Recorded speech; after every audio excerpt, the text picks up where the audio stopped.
Okay, so we got our turkey sitting over here roasting off, and look, look, look, look. Ooh, he's pretty. Okay, so it's time to do gravy. And when it comes down to serving a turkey, if you're going to do gravy, this is exactly how you want to do it. Pop him over there and leave him alone while you make the gravy. Now, I realized I could have just jumped in and shown you how to do it, but I don't do things exactly like most people do, and I want to tell you why. A lot of people will tell you to take the roasting pan, and this is all the veggies and the schmudge and the stuff that came out of the turkey, and they'll tell you to put this on the stove and drain off the oil and add the flour. And I don't like to do that. A couple of reasons. Now, yes, all kinds of wonderful stuff sticks to the baking pan, but 99% of it will come off if you use a rubber spatula, okay? So this is awkward and hard to deal with. I would much rather do it this way. Take everything that was in your baking sheet, put it into a strainer over a bowl, squish it, and then this is what you have, okay? Can you see this? Can you come? Now, if you notice, you'll see there's two layers. You see the lovely brown, beautiful stuff on the bottom? That's fabulous. We want that.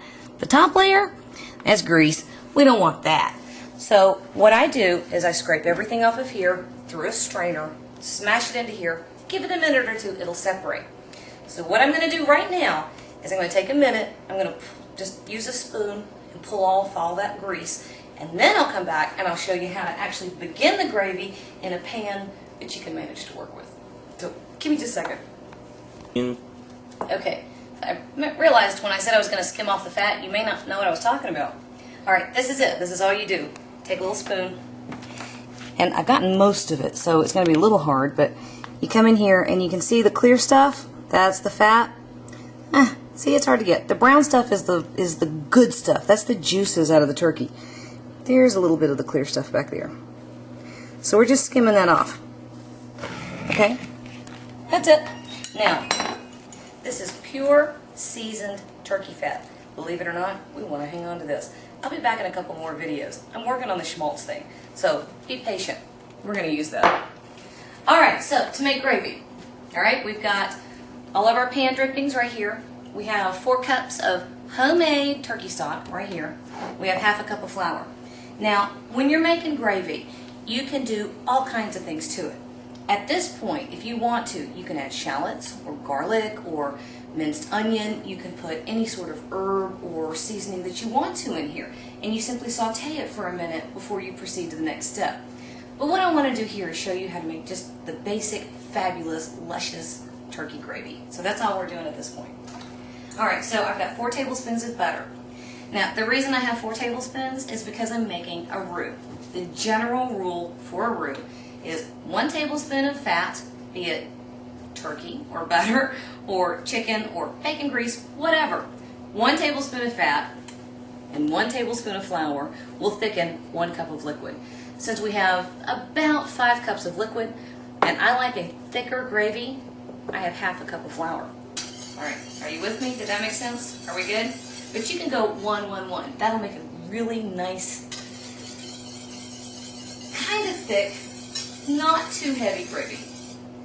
I like it heavier. Alright, so all I've done is melt my butter.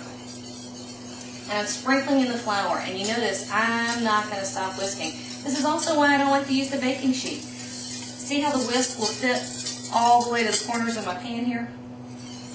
This is not a true saucier, which is the correct French term for a pan that's designed to make sauces in. But it works. It's a skillet. So all we're doing here is getting our flour in. We're going to go slowly. Oh. Hello, Boudin. That's Boudin's shoe. That's my puppy. He's talking to the cat. We're going to slowly whisk this in. Now, if you're making gumbos, or if you're going to make many sauces at all, you're going to have to learn this particular step.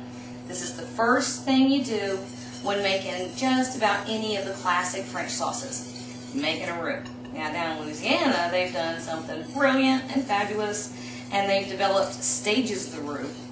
I don't think I've done a video on that yet, but I do have an article on my website that's about blonde roux and brick roux and chocolate roux and all the wonderful things that can happen there, because it's amazing flavor.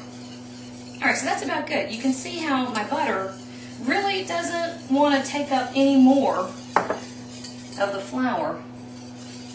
I may be able to get a touch more in there. Let's see.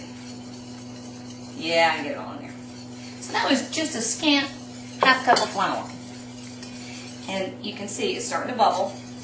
What happens here is that all of the little particles of flour become coated in the butter. And they start to cook, which will keep it from having that raw flour taste. And it also gets it ready for the next step, which is our drippings. Now, because we brined our turkey, this is a very highly flavored little stock that I have right here. It's pretty intense.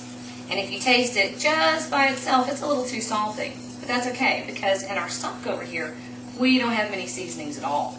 So the two of them together are going to come and make this happy medium. So this is the trick to gravy. You whisk and you don't stop. And you kind of work slow. And at each point when you're adding a liquid, you make sure that you have fully incorporated all of the liquid before you put too much more in there. Now you can see how I was talking. I like thicker gravy. Good grief, this stuff right now you could, stick on bread. It'd be delicious. But we don't want this quite this thick. It's a little too much to use on the potatoes or the dressing or, whatever. But you can see how it's nice and smooth. I don't have lumps. And that's what we're looking for. So now I'm going to just do the same thing, except this is my turkey broth. See, this is the boring part. Not a whole lot happening.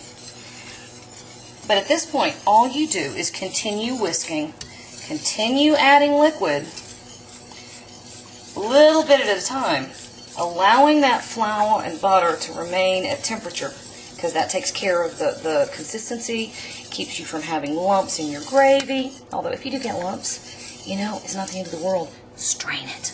Run it through a strainer. Nobody will know the difference. I've done that once or twice in my time. So, this is it. This is all you do. So while your turkey's over here resting, you pop over to the stove and make gravy. Now, I am going to continue whisking in the last of this. I'm going to whisk in however much of the last 2 cups I think I might need to get the right consistency. And I'll be back in a minute to show you the finished product. Okay, we're moving. Alrighty. So all I did was I continued to add some of the turkey broth. So we started out with, say, a cup to a cup and a half of the drippings from the turkey. We had 1 2-cup measure of turkey stock, and then about another cup. Now, I think that this is just about right. Let me show you what's going to happen. It's going to come to a boil, and you do want to let it come, not a full rolling boil, but you want to let it come up to a simmer. The reason is, no thickening agent is going to come to its full thickening power until it has cooked off for at least a minute. So we want to, here we go. This is exactly what we want. See these little bubblies? You see that? Okay. That's perfect. You can also see how it started getting nice and thick. Now remember, once we remove this from the heat, it will continue to thicken a little bit. So you actually want it just a touch thinner when you take it off of the heat than you want it to end up at the table. So keep that in mind. However, all we did was whisk. And that's the trick, making sure that your flour goes in, is fully incorporated, and that you whisk when you're adding your liquids. And you will never see a silkier gravy than that right there. Now, as always, with everything, because we had that really salty turkey drippings that came out, and we had the rather unseasoned turkey stock, we want to make sure we came to the right balance. So you never serve anything without tasting.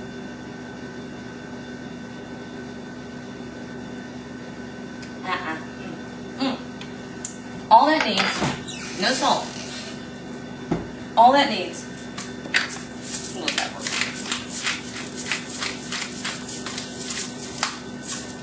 Okay, that's it. It's perfect. So we're going to remove it from the heat. And at this point, put it in the cap. Sorry. At this point, we're going to pop him in a gravy boat. It'll thicken up just a touch more. We're gonna run over here and carve our turkey in a second, and we are almost ready. Oh gosh. To let our turkey have a bath in this stuff. And deal with my dog. I'll be back in a minute.